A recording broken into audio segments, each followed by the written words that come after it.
네, 스토리가 있는 뉴스, 스토리 뉴스 시작하겠습니다. 자, 이란 호르무즈 해협에 정박 중인 한국 화물선이 피격당한 것으로 알려진 가운데, 그렇다면 한국이 결국 이 해협에 한국군을 파병을 해야 하느냐, 군함을 파병해야 하느냐, 뭐 이런 질문이 지금 쏟아지고 있습니다. 그런데 이제 그걸 짚어보기 전에, 그 전에 피격당한 것이다, 피격당한 것이 아니다. 지금 조금 아직 논란이 있는 것도 사실입니다. 왜냐하면 한국 정부나 이란 정부로부터 공식 발표가 아직 안 나왔기 때문이다.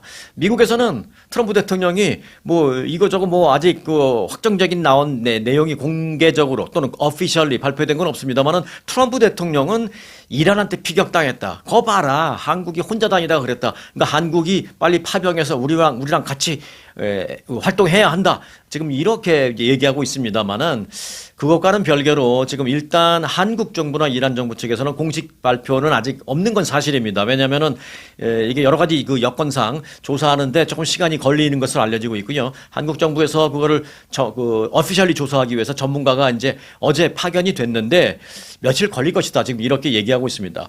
그런데 뭐 이란한테 피격 당한 것이다, 안 당한 것이다. 이와 관련해서는 뭐 조금 얘기가 있습니다. 어디서 이란이 뭘 뭐 쐈다 이런 얘기는 아직 공식적으로 없고요. 그렇다고 뭐 해서 그 기관실에서 갑자기 기관실 자체적으로 갑자기 혼자서 불난고 또 그런 건 아니에요. 그 선원들 얘기를 들어보면 쾅 하고 뭐가 외부에 충격이 와 닿는 그런 충격 소리도 났고 그 후에 폭발음이 들리면서 기관실에 화재가 났다. 뭐 이러니까 무언가 분명히 외부에 충격이 있었던 것만은 사실입니다. 저는 그래서 뭐 제가 일단은 추정해 보건데 뭐 인근에 있는 기뢰에 부딪혔을 가능성도 있고요. 그러나 실제로 기뢰에 부딪혔으면 그 정도로 끝나지 않습니다. 완전히 배가 날아갑니다. 그런 거 보면 또 그런 건 아닌 것 같고 아니면 조금 멀리 있는 기뢰가 터진 거에 뭐 충격을 받았나? 뭐 이런 것도 한번 생각해 볼 수 있겠고요. 자, 뭐 여러 가지 지금 생각할 수밖에 없는데, 하지만 중요한 건 제가 바라보는 건 이겁니다. 한국 정부의 공식적 발표가 없는 것도 뭐 그렇다 치고 미국이 뭐 계속 이란이 그랬다고 몰아가는 것도 그렇다 치고 둘 다 그냥 안 믿는다고 치고 일단 저는 이란의 그 발표를 보고 있는데 이란이 지금 모두 다 이란이 했다라고 다 의심하고 있는데 이란이 무슨 소리냐 우리가 안 했다라고 부인하는 발표를 안 하고 있습니다. 그렇다면 뭐예요? 북한이나 이란 같은 그 정부의 특징이 본인들이 한 것도 안 했다라고 하잖아요. 대부분. 그런데 이번에는 다들 했다고 의심하고 있는데 정말로 안 했으면 그건 무슨 소리냐 우리 안 했다. 미국이 자작극하는 거다. 예를 들어서 뭐 그럴 수 있는데 이란은 본인들은 아무런 연관이 없다라는 발표를 안 하고 있습니다. 그렇다면 그것만 봐도 이란하고 뭐 직접 또는 간접적으로 어떻게든 하여간 연관은 돼 있는 것으로 저는 보입니다. 그리고 실제로 한국 그 화물선이 그렇게 충격을 받고 폭발한 이후에 그 인근을 지나고 있던 중국 배들도 있었거든요. 그 중국 배에 향해서는 이란의 그 혁명수비대가 계속 무전을 때렸습니다. 움직이지 마라, 움직이지 마라. 거기서 더 나가면 발포한다. 계속해서 돌려보내고 하는 그런 일이 있었거든요. 그런 여러 가지를 유추해 봤을 때는 이란과 연관이 됐다라고 밖에는 생각할 수 없습니다. 지금은. 자, 일단은 뭐 공식 발표는 기다려 보겠습니다만은 현재 상황은 그렇습니다. 자, 그런데 여하튼 여기가 이렇게 위험한 상황이고 또 하나는 한국에 여전히 26척의 배가 거기 억류되어 있고 150명의 그 한국 그 국적자들 선원들이 거기 여전히 몇 달째 억류되어 있고 이렇게 위험한 상황에서 실제로 이제 이란에게 뭐 피격을 당하는 것도 거의 기정사실화 되고 있고 자 이런 상황에서 한국이 파병을 해야 하느냐 뭐 이런 얘기가 지금 가장 초미의 관심을 끌고 있습니다. 트럼프 대통령은 뭐 당연히 거봐라 한국 당장 그러니까 파병을 해서 우리랑 같이 하자라고 얘기하고 있지만 트럼프 대통령이 한다고 무조건 따라갈 필요는 없고요. 한국 정부가 꼼꼼하게 이걸 따져봐야 되겠습니다. 물론 미국과의 관계 등등등등 여러 가지를. 그래서 한국이 할 수 있는 대응이 뭐가 있는지 또 그리고 파병을 만일 한다면 했을 때 우리가 생각해 볼 수 있는 장점 또는 생각해 볼 수 있는 단점 뭐 단점이라기보다는 뭐 생각해 볼 수 있는 리스크 뭐 이런 거죠. 그걸 지금 우리가 좀 따져봐야 될 것 같습니다. 지금 여러분과 제가 그걸 좀 따져보겠습니다. 자, 한국 정부가 검토할 수 있는 현실적인 방안과 파병 논의 쟁점은 크게 두 가지로 볼 수 있습니다. 뭐 첫 번째는 군사적 대응, 뭐 두 번째는 외교적 대응, 뭐 당연히 그렇게 크게 두 가지로 볼 수 있는데, 자, 우선 그 군사적 대응을 좀 보겠습니다. 이는 트럼프 대통령이 지금 상황으로서 가장 좋아하고 가장 원하고 있는 대응 방안이죠.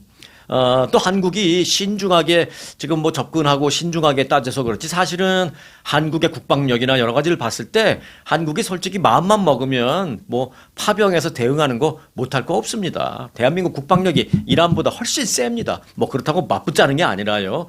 뭐 논리적으로 보면 그렇다는 것입니다.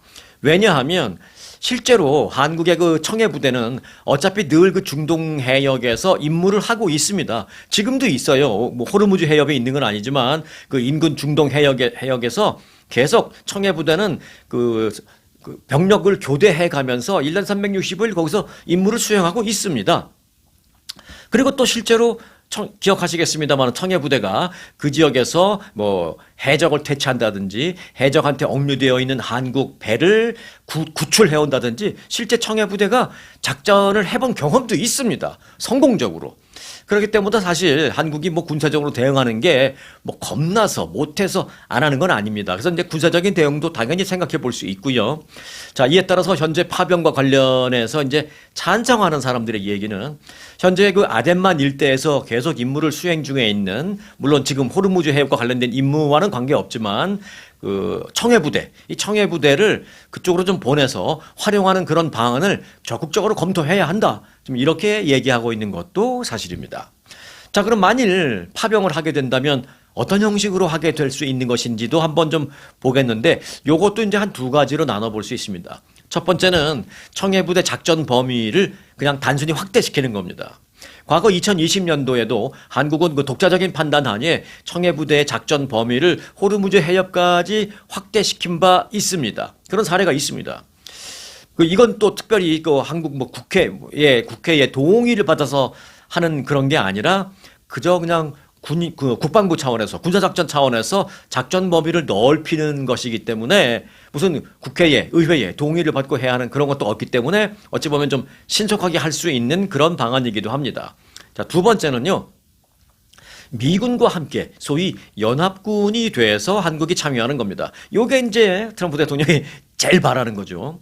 그래서 미국이 주도하는 국제 해상 안보 컨소시움에 한국이 공식적으로 참여를 해서 이 호위 작전을 미국과 함께 펼치는 그런 방안, 요것도 이제 생각해 볼 수가 있습니다. 다만 이는 이란과의 뭐 관계 악화라든지 또 중동 그 지역 내에 있는 한국이나 한국 사람들이나 또는 한국 기업의 뭐 위협 같은 걸 초래할 수 있기 때문에 뭐 당연히 신중한 결정이 필요합니다. 자, 그래서 이제 대응책 가운데 이제 여기까지가 알아본 게 이제 군사적인 대응책을 좀 알아본 거고요. 자, 대응책 가운데 두 번째 이제 뭐 외교적인 방안 말씀드렸잖아요. 그 외교적 그리고 국제적 공조 방안입니다.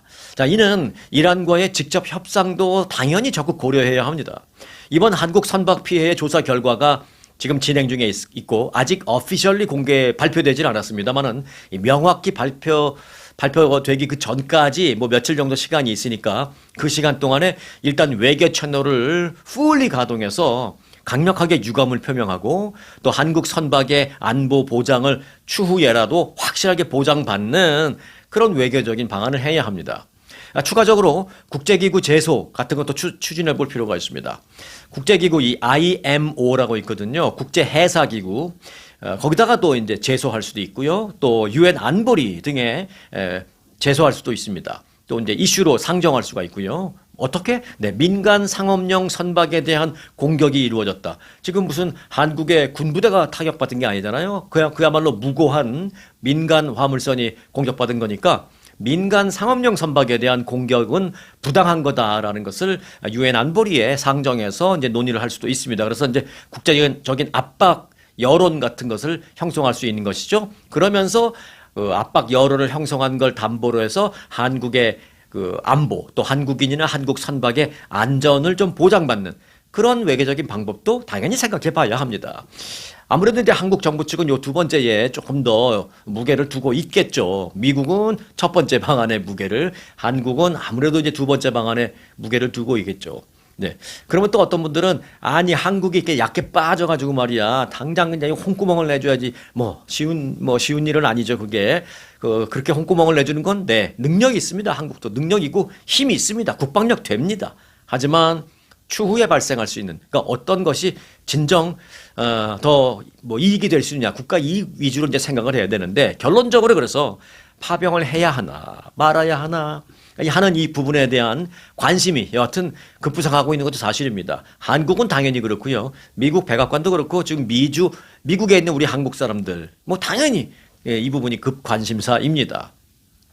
자, 그래서 이제 파병을 했을 경우에 장단점, 요걸 이제 정리하면서 제가 다시 한번 간단하게 좀 간추려 본다면 이렇습니다. 자, 일단 파병 시의 장점은요. 첫째, 한미동맹 강화 당연히 도움이 됩니다. 그리고 자국민 보호 측면에서 도움이 되죠. 그리고 둘째, 해상 수송로의 안정적인 확보도 기대할 수가 있습니다. 물론 군사작전을 했을 때 성공했을 때 얘기입니다. 이건.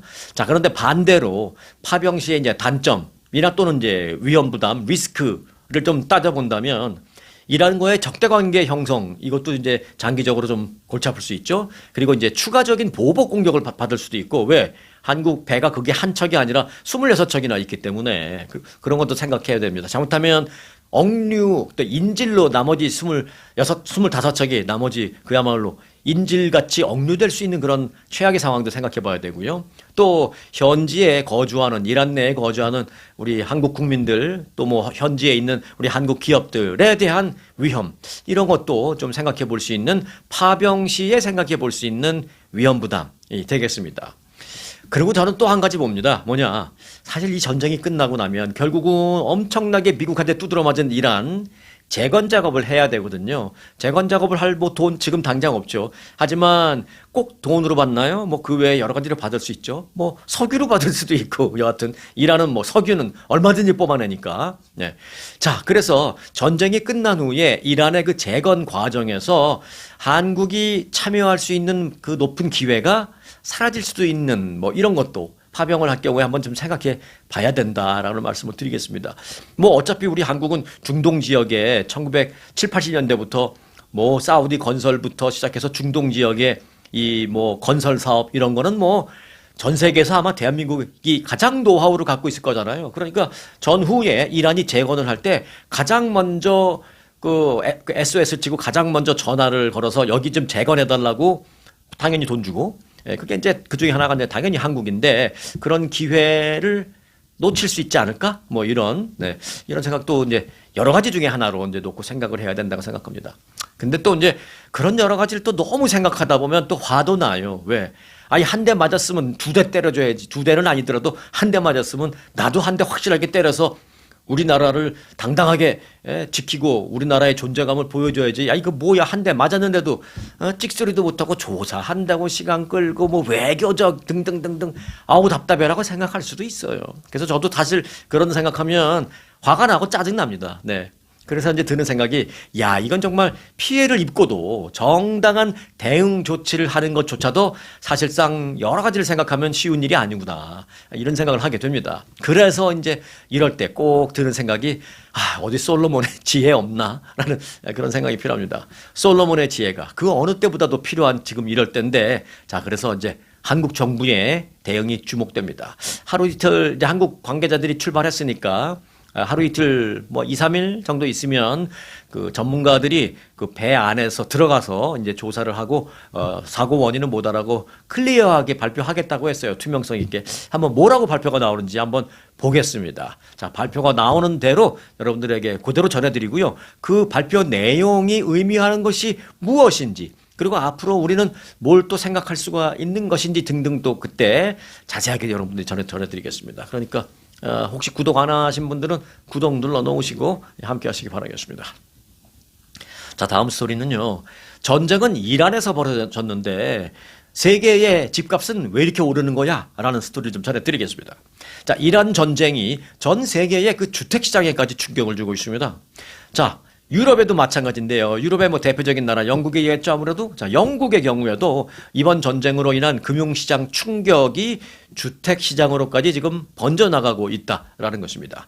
영국의 매체 이 가디언에 따르면요, 전쟁 발발 직후 48시간 만에 이미, 그러니까 전쟁이 딱 발생하자 이틀 만에 영국에 있는 수백 개의 그 모기지 관련 상품들이 없어졌다라는 것입니다. 아이고, 전쟁 났어? 아이고, 이거 이제 당분간 소용없겠군. 그래서 몰기지 관련 프로그램들이 다 그냥 없어져 버렸다는 것입니다.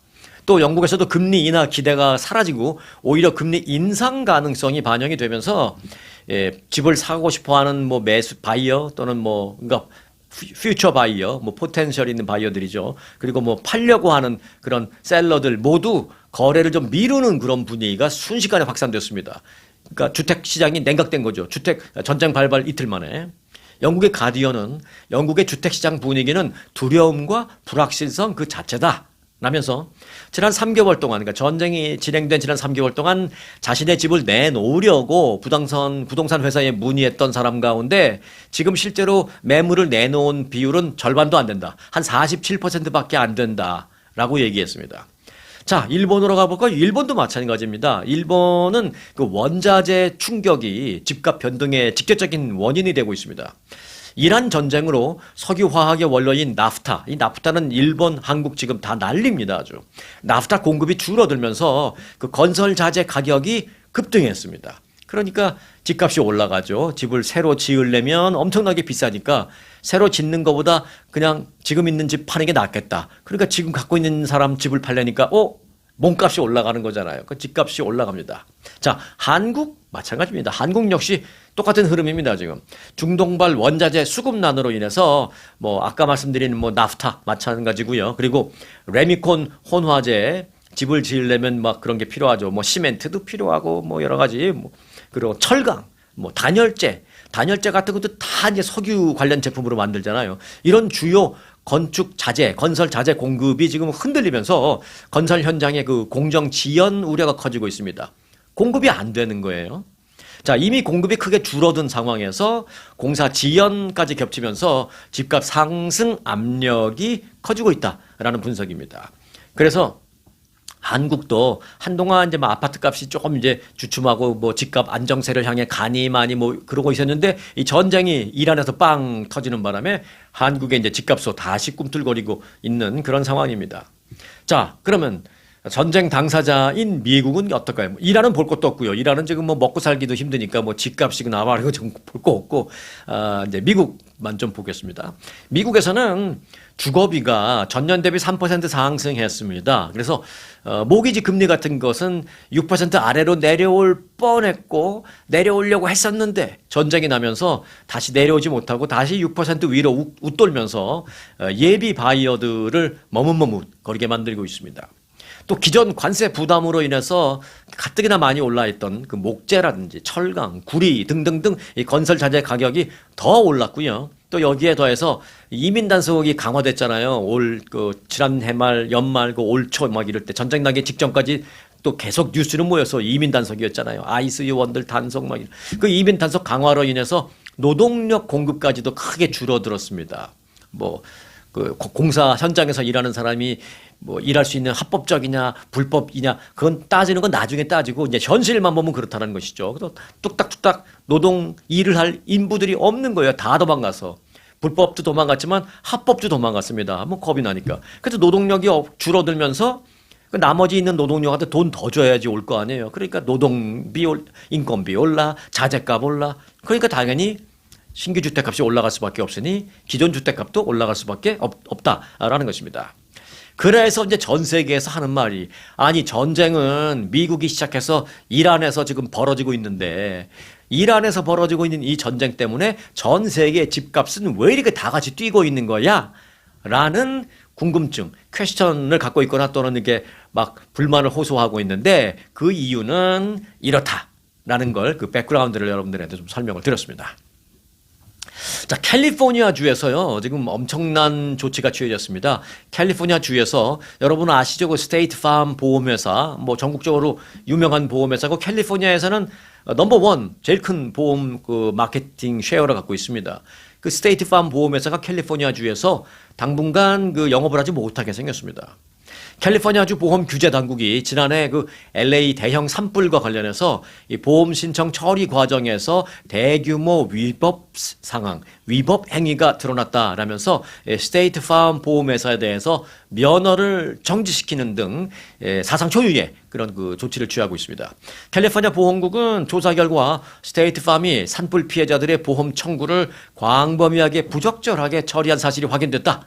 라면서 길면 최악의 경우에 최장 1년간 앞으로 1년간 캘리포니아주에서 스테이트팜은 아예 영업하지 못하게 면허 정지 처분 플러스 수백만 달러의 벌금 부과를 지금 추진하고 있습니다. 아직 확정되지는 않았습니다. 그러나 규제, 그다음에 처벌 이거는 확정이 됐고요. 그러면 다만 일종의 뭐 예를 들어 재판으로 따진다면 형량을 어떻게 할 것이냐, 6개월형 할 것이냐, 1년형 할 것이냐, 그것만 지금 남아 있는 상황입니다.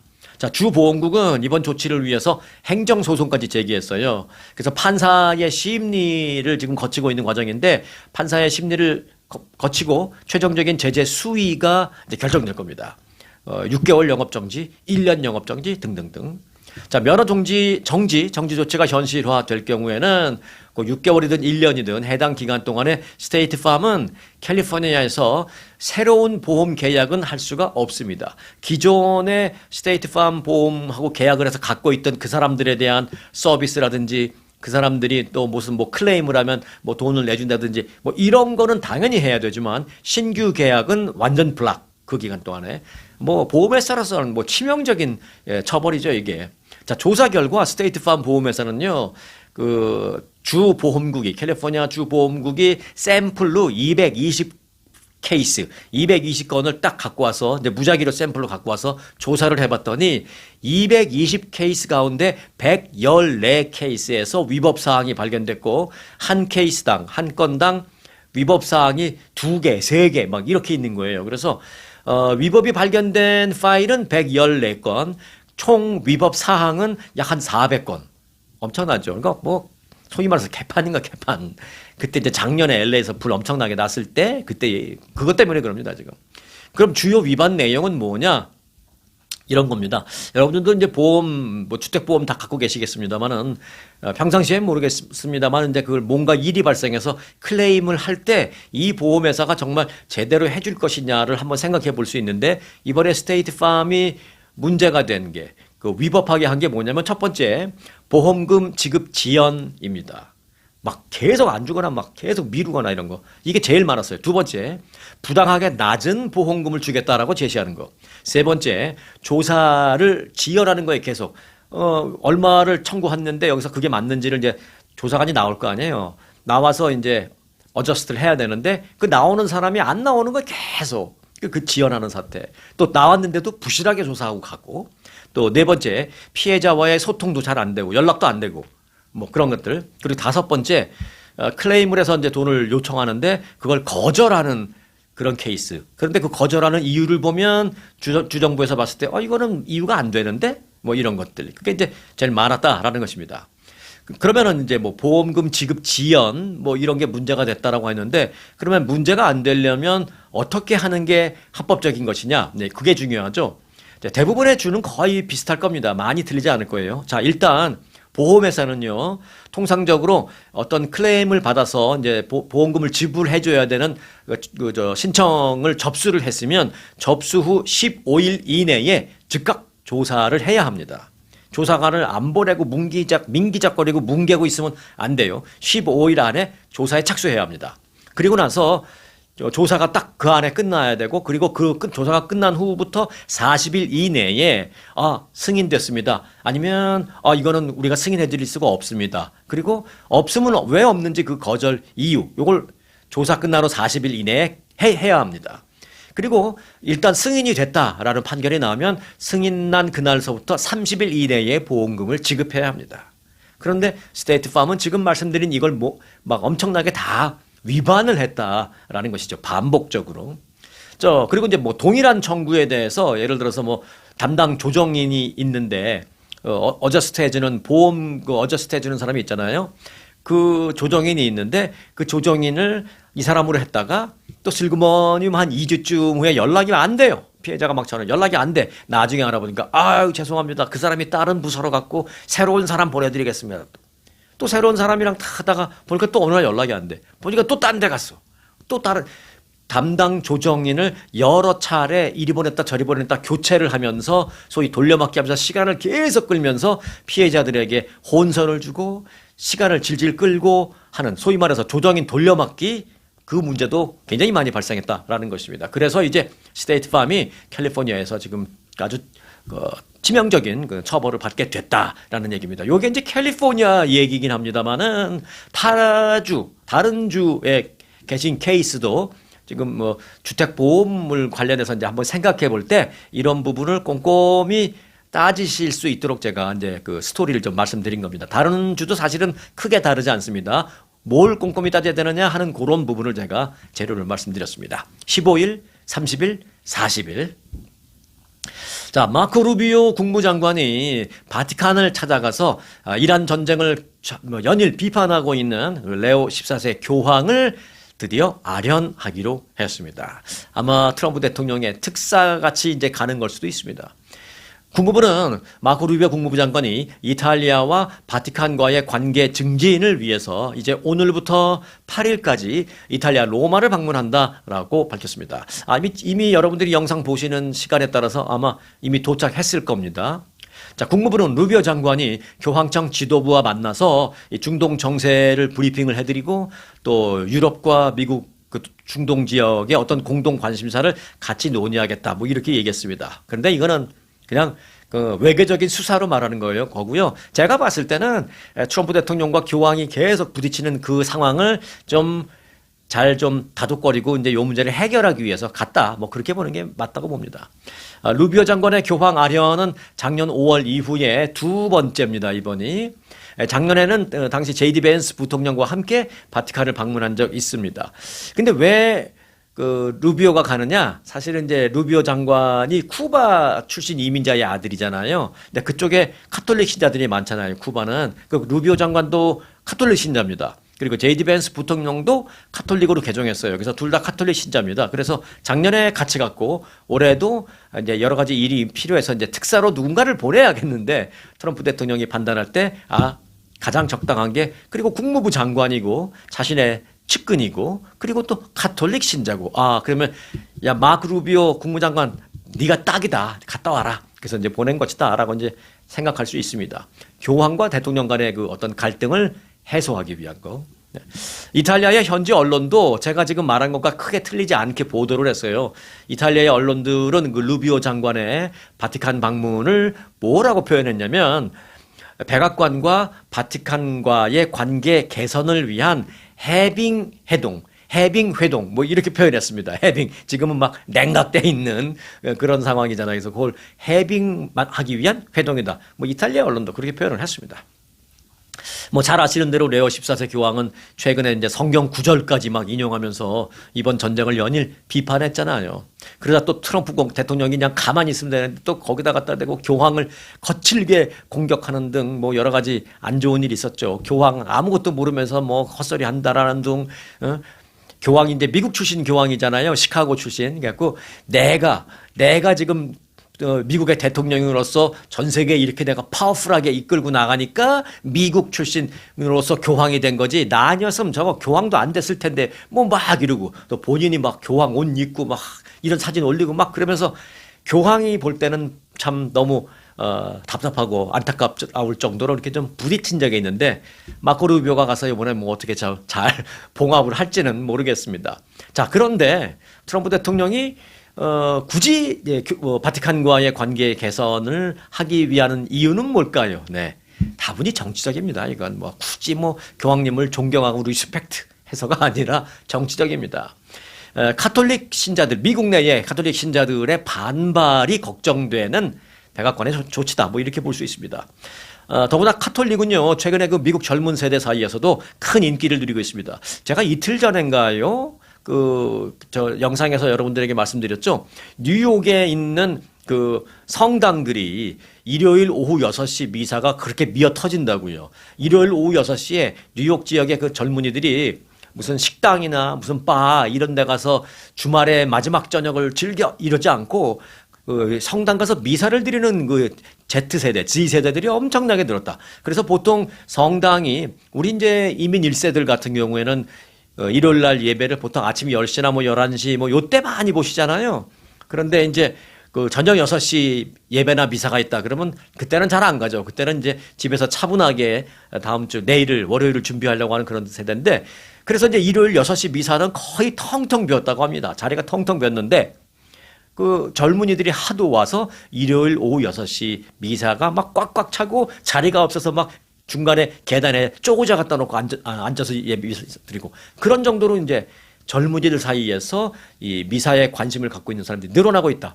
그러니 백악관에서 트럼프 대통령이 이렇게 볼 때, 가만히 있어봐. 내가 바티칸하고 사이가 안 좋고 교황님한테 막 욕도 받고 그런데, 젊은이들이 쟤네들 나한테 표줘야 되는데, 지금 카톨릭 교회로 저렇게 성당으로 저렇게 몰려 들어간단 말이야. 야, 이거 가만히 잘못하다가 쟤네들 표 다 날라가겠다. 그런 생각을 당연히 했을 것이다 라는 것입니다. 그런저런 측면에서 오는 11월 중간 선거도 있고 하니까 서둘러서 이 바티칸과의 관계를 개선하기 위해서 어떤 정치적인 의도로 뭐 루비오 장관을 파견했다 뭐 이렇게 보는 것도 사실은 현실적으로 맞을 것 같습니다. 자, H-1B 비자, 요게 이제 고급 인력 취업 비자인데요.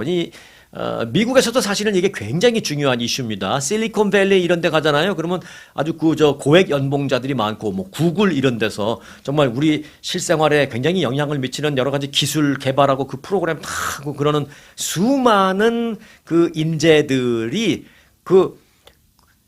스테로스 까보면 그 미국 시리즌보다도 H-1B 비자 받아갖고 고급 인력 취업 비자 갖고 와서 일하는 친구도 굉장히 많습니다. 엄청나게 많아요. 그래서 이제 미국에서도 사실 H-1B는 큰 이슈고 특히 이제 미주 한인 사회, 우리 한인 사회에도 이거는 큰 이슈가 됩니다. 자, 관련된 내용인데요. 이 H-1B 취업 비자 규정이 최근에 계속 강화되고 있잖아요. 그래서 더 이상 오려고 하는 사람들도 안 받는 상황이 되고 문턱도 높아졌고 또 기존에 그거 갖고 일을 하던 사람들도 그 비자라는 것은 이제 기한이 있으니까 기한이 다 돼 갔는데 요 기한이 끝나면 리뉴해야 되는데 그걸 안 해주는 그런 분위기가 되고 이래서 지금 이게 이제 문제가 되고 있습니다. 그래서 미국에서 장기적으로 보면 궁극적으로 그 고급 인력 유출 사태가 걱정된다. 이런 얘기가 지금 나오고 있는 거예요. 장기간 미국에 정착해서 커리어를 쌓고 또 삶의 기반을 미국에서 구축해온 그런 사람들조차도 H-1B 비자, 뭐 여러 번 리뉴했겠습니다만은 여전히 H-1B 비자를 갖고 있는 사람은 내가 이 정도 연봉 보고 이 정도 돈 벌었고 미국에 엄청나게 이제 그 컴퓨터 기술로 많은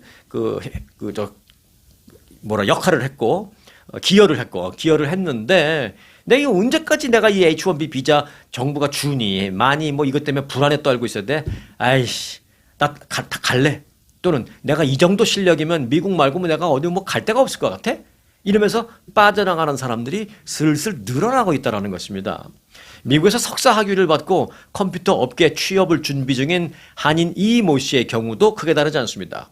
한인 이모 씨는 비자 심사가 까다로워지고 업계의 채용 분위기도 냉각되면서 미국 내 취업을 지금 자신은 포기했다랍니다. 그래서 한국으로 다시 돌아갈까?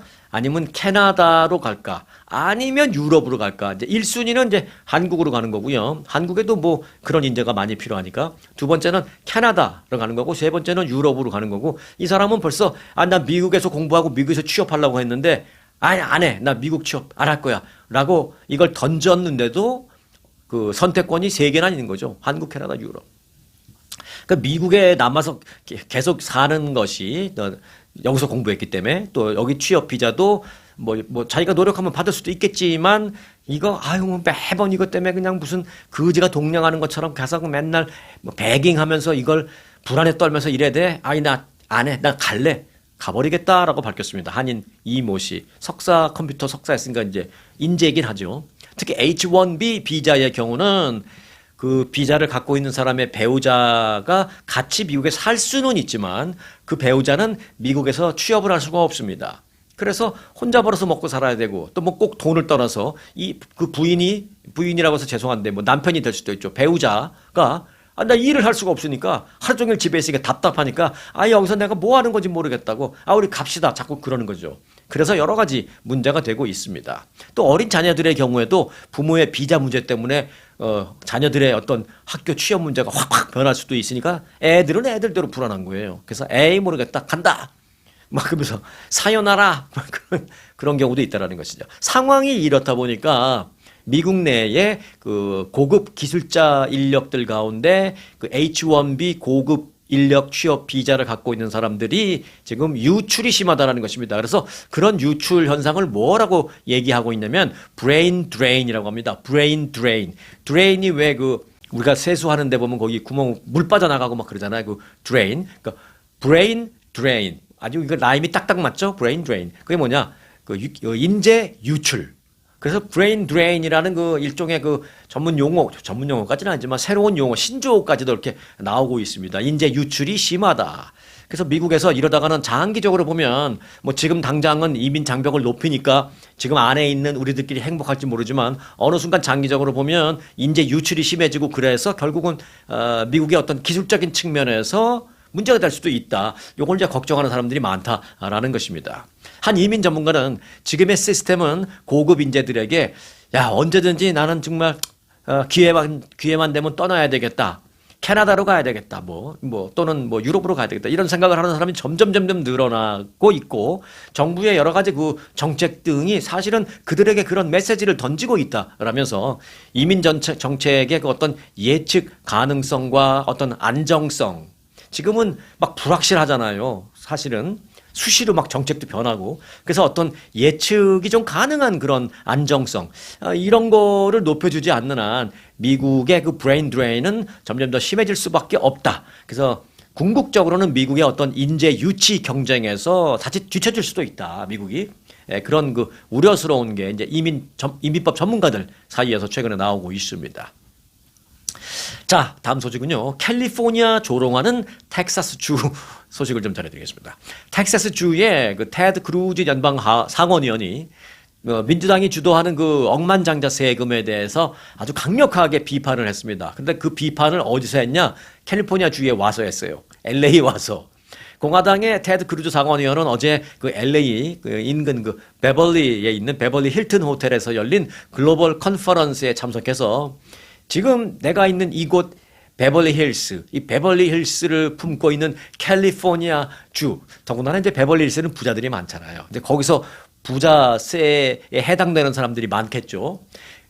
게빈 뉴섬 캘리포니아 주지사가 그런 걸 추진하고 있다라면서 그래서 내가 한마디 하겠습니다. 나는 텍사스에서 왔는 텍사스 주지사인데 내가 텍사스 주지사로서 올해 텍사스 최고의 부동산 에이전트로 나는 게빈 뉴섬 캘리포니아 주지사를 선정합니다 라고 말했습니다. 사람들이 막 웃으면서 박수를 쳤어요. 이게 무슨 말이냐? 게빈 뉴섬 주지사가 캘리포니아의 억만장자세를 하겠다 막 이걸 발표하고 막 그러면서부터 부자들이 떠나기 시작했다라는 것이죠. 근데 어디로 가느냐? 대부분 텍사스로 간다는 겁니다. 거긴 이제 주 인컴 텍스가 없으니까. 그래서 그들이 가면은 20만 불, 30만 불짜리 집 사나요? 200만 불, 300만 불, 1000만 불짜리 막 집 사잖아요. 그러니까 텍사스 텍사스 경기에 상당한 이점이 되고 있다라는 것입니다. 그래서 테드 크루즈 상원의원 입장에서 봤을 땐 텍사스에 지금 가장 혁혁한 공을 세우고 있는 게 캘리포니아 주지사다. 이렇게 비꼰 거죠. 꼬집은 거죠. 네. 캘리포니아에서 부유세를 도입하려고 하면서 부유한 자산가들이 캘리포니아를 떠나서 텍사스를 향하고 있는 현재의 상황을 그렇게 풍자한 겁니다. 테드 크루즈 상원의원은 이어서 사람들이 세금이 높고 규제가 많은 이 민주당 주를 떠나서 대부분의 이제 민주당이 대세를 이루고 있는 또 이제 민주당 주지사인 그런 주들이 아무래도 이제 규제 같은 게 있고 세금도 좀 많고 그런 건 사실입니다. 그런 주에서 공화당 쪽 주로 지금 이동하는 추세다. 라면서 이제 이거 캘리포니아에서도 떠나고 싶은 사람 우리 텍사스로 오세요. 갖고 기껏 LA에 와서 텍사스 주 홍보하고 세일즈하고 갔습니다. 테드 크루즈 상원의원이. 그런데 이제 캘리포니아는 실제로 이른바 억만장자세라고 불리우는 부유세 도입안을 이제 오는 11월 주민투표에 상정을 하게 됐죠. 상정을 해달라라고 이제 서명을 하는 게 87만 5천 명이 넘으면 주민투표에 상정이 되는데 이게 150만 명도 넘었어요. 거의 아마 200만 명 가까이 됐을 겁니다. 차고도 넘치게 서명이 돼서 11월 중간 선거에 주민투표에 올라가게 됐습니다. 그렇게 되면 지금까지 분위기를 봐서는 아마 통과될 가능성이 높습니다. 그러면 이제 어떻게 되느냐? 순 자산이 10억 달러 이상인 사람의 경우에는 한 번만 자산의 5%를 세금으로 원타임으로 내야 됩니다. 그러니까 이제 10억 달러인 사람은 5천만 달러를 한꺼번에 내야 되고요. 자산이 100억 달러인 사람, 뭐 실리콘밸리나 뭐 베벌리 힐스 이런 데는요 자산이 100억 달러 이상인 사람들 부지기수입니다. 많습니다. 100억 달러인 사람은 5억 달러를 한 번 내야 돼요. 그러니까 그 사람 있는 사람이 더 하잖아요. 있는 것들이 더 하잖아요. 예. 안 내려고 다 도망가는 거죠. 그래서 이제 역풍이 불지 않을까, 역효과가 나지 않을까, 이제 그런 거를 텍사스주의 테드 크루즈 상원의원이 꼬집은 그런 얘기입니다. 자, 백인이 되고 싶었나? 아니면 단순한 질병이었나? 관련된 소식을 전해드리겠습니다. 마이클 잭슨 얘기입니다. 자, 팝의 황제, 고 마이클 잭슨의 일대기를 담은 영화 아시죠? 영화긴 합니다만 이건 사실 다큐멘터리 영화라서 이제 난픽션입니다. 사실을 기본으로 한 영화입니다. 영화 이름은 마이클입니다. 그 영화 마이클이 지금 미국에서 상영되고 있고요. 다음 주에는 한국에서도 개봉할 예정이다라고 합니다. 그래서 한국에서도 그 영화 상영을 앞두고 지금 뭐 마이클 잭슨의 옛날 노래 뭐 빌리진, 비릿 뭐 이런 노래가 지금 한국에서 많이 나오고 있답니다. 그러면서 다시 한번 이제 관심을 끌고 있는 게 뭐냐면 그 마이클 잭슨의 얼굴이 나중에는 막 백인처럼 하얗게 됐잖아요. 그 문제가 다시 이슈가 되는 거예요. 그 마이클 잭슨이 그 백인이 되고 싶어서 일부러 탈색 시술을 받은 것이다. 그런 얘기에서부터 뭐 아니다. 뭐 질병인 거 아니야. 뭐 이런 얘기. 자, 영국 데일리 메일에 따르면 마이클 잭슨의 그 피부 변화는 외모 집착이나, 그러니까 자신의 외모를 더 밝은 피부로 갖고 싶어 하는 그런 외모 집착이나 아니면 인종적 선택, 즉, 백인처럼 보이고 싶어지는 그런 인종적 선택, 그런 게 아닌 질병에 따른 질환에 따른 결과다라고 이렇게 보도를 해서 주목을 받고 있습니다. 생전에 마이클 잭슨은 백인이 되기 위해서 피부를 탈색하고 성형을 하고 뭐 그렇게 했다라는 루머에 많이 시달린 것도 사실입니다. 그러나 이제 이 다큐멘터리에 따르면 그게 사실이 아니다라는 것이죠. 1993년에 마이클 잭슨은 그 오프라 윈프리 쇼에 출연한 적이 있었는데요. 그때 출연해서 그 백반증이라는 병의 투병 사실을 공개적으로 밝힌 바가 있습니다. 백반증. 그리고 2009년에 마이클 잭슨이 죽었는데 그 사망한 후에 그 부검을 한 결과에서도 그 백반증을 앓고 있었다라는 것이 공식적으로 확인이 됐습니다. 네. 그 백반증이라는 건 뭐냐? 피부의 색깔을 그 결정하는 그 멜라닌 세포가 파괴되면서 피부가 하얗게 변하는 질환입니다. 그러니까 이제 이렇게 백반증 때문에 하얗게 되는 피부랑 우리가 소위 말하는 이제 백인들의 그 하얀 피부랑은 종류가 달라요. 사실 우리가 백인이라고 하지만 그들 피부가 하얀색이에요? 아니죠. 뭐 거의 약간 벌거주름한 색이잖아요. 네. 그 색깔이 다릅니다. 네. 종류가 달라요. 그게 이제 백반증이라는 색깔 때문에 멜라닌이 파괴가 되면서 아예 색이 아예 없어지는 겁니다. 네. 그래서 이제 하얗게 보이는 거죠. 그런데 이제 마이클 잭슨은 그걸 가리기 위해서 이제 이게 순식간에 온몸에 그렇게 나오는 게 아니라 처음에는 뭐 손등에 요만하게 하나가 났다가 그러니까 처음에는 이 뭐지? 그러고 이제 그냥 넘어갈 수 있겠죠. 그 다음에는 뭐 옆에 하나 더 났다가 그 다음에 이쪽에 하나 났다가 그 다음에 좀 이게 좀 커졌다가 이런 식으로 서서히 나타납니다. 그러니까 마이클 잭슨도 처음에 손에 하나 이렇게 한두 개 이렇게 나기 시작했어요. 근데 뭐 조그맣게 났을 때는 그런가 보다 했는데 더군다나 이제 흑인 피부니까 하얀 게 조그맣게 나도 얼마나 눈에 확 띄어요. 그래서 어느 순간 그런 걸 손에 난 그걸 가리기 위해서 마이클 잭슨이 뭘 했어요? 네. 장갑 꼈잖아요, 장갑. 흰 장갑 끼고 탁 또는 뭐 가죽 장갑 탁 끼고 나와서 막 그랬는데 사람들이 그때 멋있게 보이려고 했다고 생각하고 또 실제로 멋있다고 생각하기도 했잖아요. 근데 그 멋있게 보이고 안 보이고는 두 번째 문제고 처음에 꼈을 때의 이유는 그거였습니다. 이 흰 반점이 너무 눈에 띄니까 그걸 가리기 위해서. 그런데 뭐 나중에는 결과론적인 얘기입니다만 어떤 마이클 잭슨의 어떤 상징적인 그런 스타일로 좀 자리를 잡았죠. 자, 이후에 그 증상은요, 손에서 이쪽 손에서 저쪽 손으로 또 손에서 얼굴로, 얼굴에서 가슴으로 또 팔로, 그 다음에 전신으로 퍼지면서 크게 확산이 됐습니다. 이 백반증이라는 거는요, 전 세계 인구의 약 한 1%에서 나타난다고 합니다. 물론 심하냐 좀 덜 심하냐의 뭐 차이는 많이 있습니다만은 아주 심한 경우죠. 마이클 잭슨 같은 경우에는 뭐 그렇게 심하지 않고 뭐 한두 개의 점 정도로 했다가 이제 끝나는 경우도 있는데 이제 심한 경우가 있답니다. 그 전 세계 1%면 굉장히 많은 거죠. 한국에도요, 백반증 환자라고 공식적으로 이제 병원을 다니면서 등록되어 있는 사람이 한 50만 명이나 된대요. 물론 이제 그렇게 심하지 않은 사람들이 이제 아무래도 좀 더 많겠죠. 그리고 이제 한국 사람들은 피부가 뭐 그렇게 뭐 까맣지는 않으니까 웬만한 백반증이 조금 게 있어도 그렇게 확 눈에 띄지는 않는 그런 게 있지만 꽤 많이 있다라는 것입니다. 한국은. 한국의 그 연예계에서도 한 사례가 있죠. 개그맨 이수근. 이 이수근이라는 개그맨은 왜 키 조그만한 개그맨 있잖아요. 한 예능 프로그램을 통해서 자신의 다리에 백반증이 생겨서 반점이 생기기 시작했다. 이렇게 방송에 나서 고백하기도 했습니다. 그 백반증은 그러면 왜 걸리느냐? 정확한 원인은 아직 모릅니다. 현대의학으로는 모릅니다. 다만 유전적인 요인이 영향을 미치는 게 뭐 가장 결정적이다라는 것까지는 압니다. 유전적인 요인이 제일 커요. 이 마이클 잭슨 또한 이 가족력이 있었고요. 그리고 마이클 잭슨의 아들 프린스 잭슨이라고 있는데 그 프린스 잭슨 역시 지금 백반증 질환을 앓고 있는 것으로 알려졌습니다. 자, 그러니까 뭐 결론적으로 보면 결국 이제 마이클 잭슨은 백인이 되고 싶었던 것이 아니라 질병을 앓고 있었던 것이다라는 것이 이 다큐멘터리 영화를 통해서 우리가 다시 한번 확인을 하게 되었습니다. 뭐 모르겠습니다. 그 마음속으로는 뭐 백인이 되고 싶어 했는지 뭐 아닌지는 뭐 우리가 알 수 없습니다만은 최소한 뭐 백인이 되고 싶어서 피부를 탈색했다라는 것만은 아니다라는 거 거기까지는 이제 우리가 확실하게 알 수 있게 됐습니다.